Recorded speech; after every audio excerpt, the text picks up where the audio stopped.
You can't touch that. It's reserved.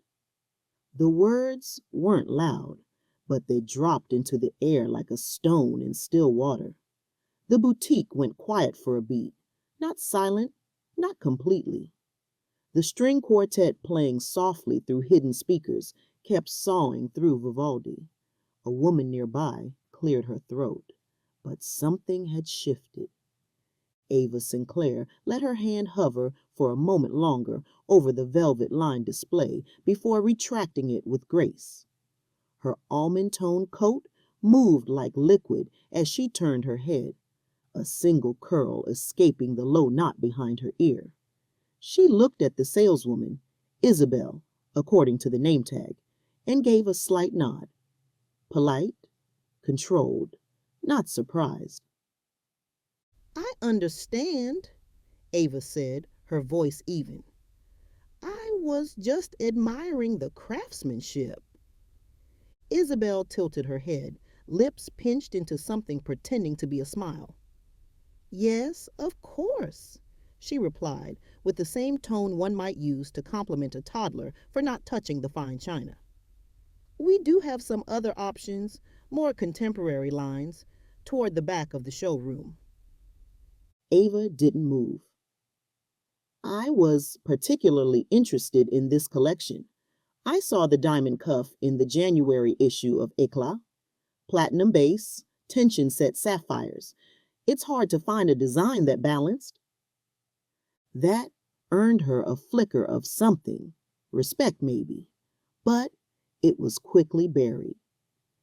Across the room, a well-dressed white couple, probably mid-50s, both in tailored outerwear and faces pulled tight from years of frowning at things, watched the exchange over their champagne flutes. The woman leaned toward her husband and whispered something behind her hand. He chuckled, low and smug. Ava heard it, but her posture didn't shift. Mr. Reeve, the store manager, approached like a well-oiled mechanism. Tall, gray-haired, and perfumed with authority, he gave Ava a once-over before adjusting his cufflinks. "Is there something I can assist with?" "I was hoping to view this bracelet," she said, gesturing lightly, "but I was told it's reserved." Reeve offered a thin-lipped smile, the kind that always felt like a closed door. "Yes, well, that particular piece is part of our legacy showcase. Usually, it's available by private appointment, but we do have similar selections in our, essentials collection. This way." He gestured toward a far corner of the showroom. The lighting there was cooler, less theatrical.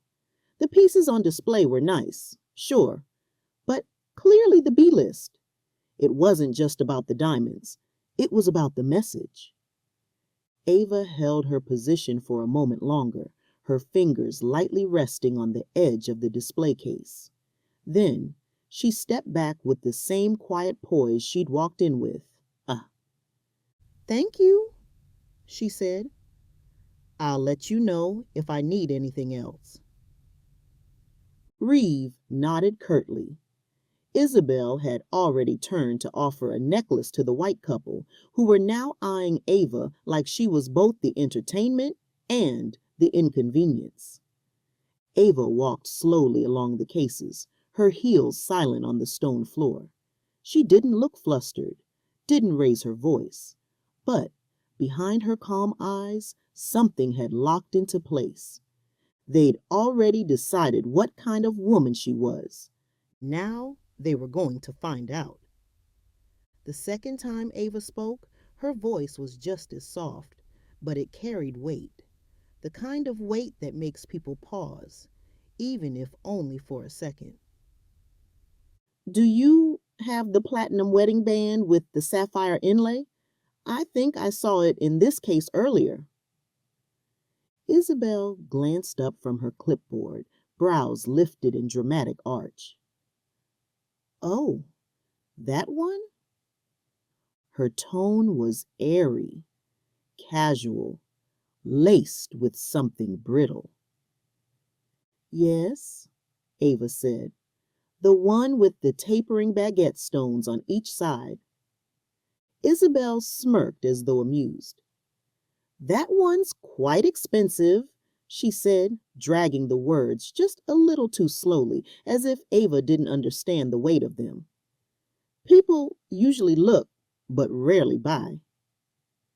Ava blinked once. Not too fast, not too slow, just enough to show that she had heard it. The insult, the assumption, the reduction.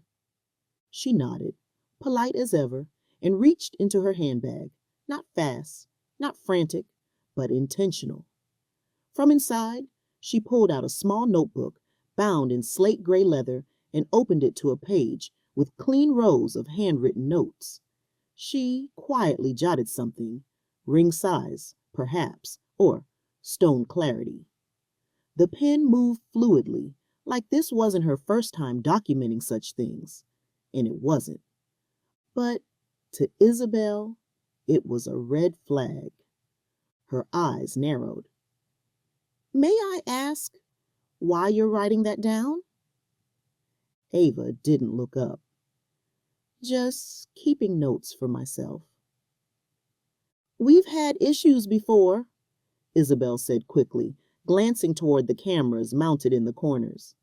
Design copying, price comparisons, resellers.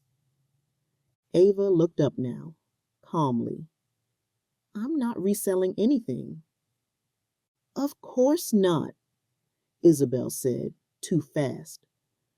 I didn't mean to imply. It's just we're very protective of our inventory. From across the showroom, the whisper came like static. She might be casing the place, said a younger associate to Mr. Reeve, tilting her head in Ava's direction. Reeve didn't respond, but his posture stiffened, his hands folded tighter behind his back. Meanwhile, the white couple remained posted near the diamond cases. The woman took a sip from her flute and leaned again into her husband. More whispering, more amusement, the kind of laughter that was made for quiet cruelty. He chuckled again. Ava heard the sound and felt it more than she wanted to. She closed her notebook slowly and returned it to her bag, not because she had to, but because she'd learned a long time ago how much noise a black woman makes, even in total silence. Isabel leaned in slightly now, lowering her voice, but not her judgment. People like her never actually buy anything, she muttered to no one in particular, but loud enough to be heard by anyone meant to. Ava stood very still. She didn't flinch. She didn't respond. But something about the way she adjusted the strap of her purse said everything. She wasn't just going to leave. She was going to leave them changed. Isabel had just started to shift her weight, one foot angling toward the exit, one hand half extended in that universal, silent suggestion of, "You can go now," when Ava spoke. I'll take them both. The words weren't loud. They didn't need to be. They were spoken with the kind of precision that cut through music, conversation, and ego like silk through air. Isabel blinked. I'm sorry? Ava stepped forward, her expression unchanging. The sapphire wedding band and the diamond cuff. Wrap them both, please. They're gifts. The air in the boutique stilled. The other associate paused mid-fold at the silk display table. Even the white couple stopped pretending not to watch. Ava's movements were slow, deliberate. She reached into her handbag again, this time not for a notebook, but for a small leather wallet. From it, she drew a single card, matte black, no numbers on the front, just weight, reputation, and legacy in the form of brushed titanium.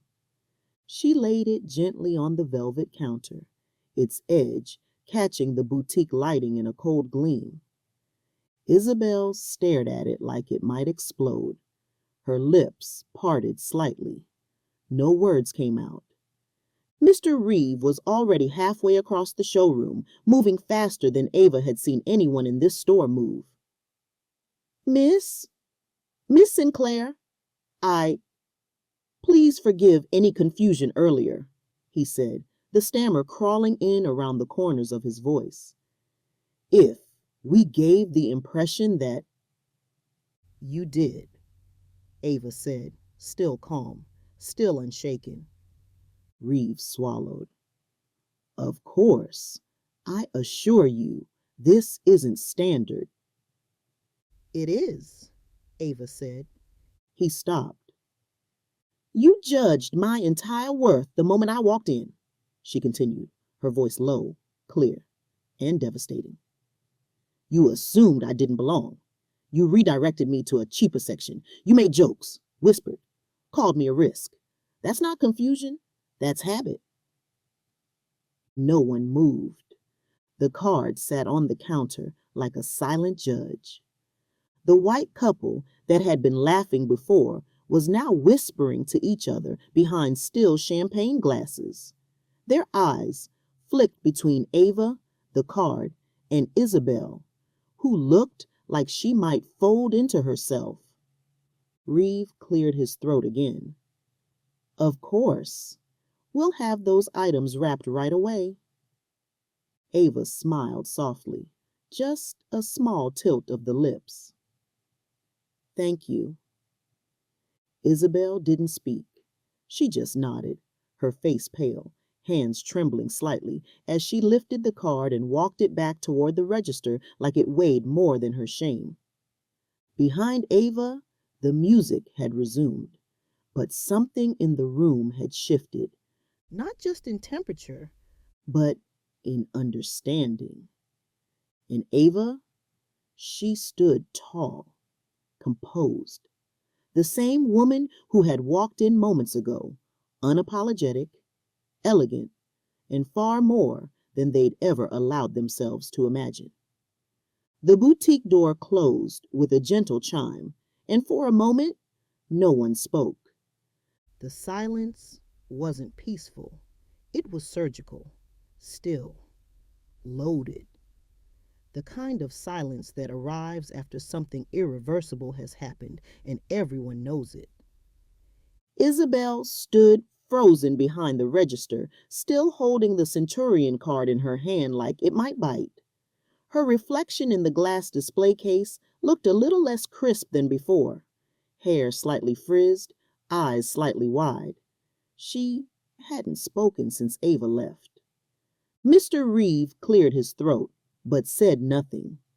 He adjusted his cufflinks twice and stared at the velvet counter, his jaw tight. In the far corner, the younger associate who'd whispered about Ava casing the store was already pulling out her phone. Not to text, to search.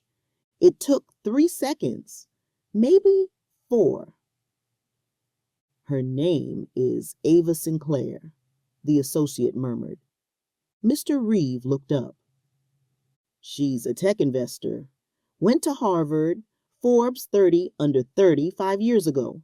Started her own venture capital firm, Black Ivy Capital, specializes in funding women-led startups.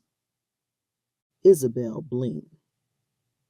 She was just featured in Essence. The girl continued, voice quiet but clear. And Financial Times last month. She did a TED Talk last year. Mr. Reeve slowly sat down on the edge of the display case stool. Not only can she afford that bracelet, the associate said, glancing at Isabel now. She could probably buy the building. The white couple, who had lingered in the back pretending to browse again, suddenly set down the pair of earrings they'd been pretending to consider. They exchanged a glance, then exited quickly. No eye contact, no goodbye. Just 2 silent ghosts fading through the door they'd thought only she didn't belong in. Isabel remained standing. "Why didn't she say who she was?" she asked, mostly to herself. Her voice was thin now, almost defensive. "Why wouldn't she just tell us?" Mr. Reeve finally spoke, but it was a whisper. "She shouldn't have to." Isabel said nothing. Later that day, Mr. Reeve sat down with the boutique's HR consultant. The conversation was stiff, awkward, but necessary. He spoke in vague terms about retraining and updating the client protocol. He didn't mention Ava by name. He didn't have to. Upstairs, a quiet memo was drafted. Something about unconscious bias. Something about discretion and dignity. It would be passed around, signed, maybe read. But the truth wasn't in the policy changes. It was in the echo Ava had left behind. One louder than the music, the glass, or the branding. A presence that rewrote the room after she left it. And in the way Isabel looked at the mirror that evening, wondering if Ava had seen right through her. She had. A week later, the display changed. Gone was the minimalist setup the boutique had clung to for seasons. Those sterile white busts, the impersonal sparkle of glass and chrome. In their place stood a single black velvet stand, centered beneath a spotlight in the front window. Draped across it, coiled with intention, was the diamond cuff bracelet. The same one Ava Sinclair had asked to see.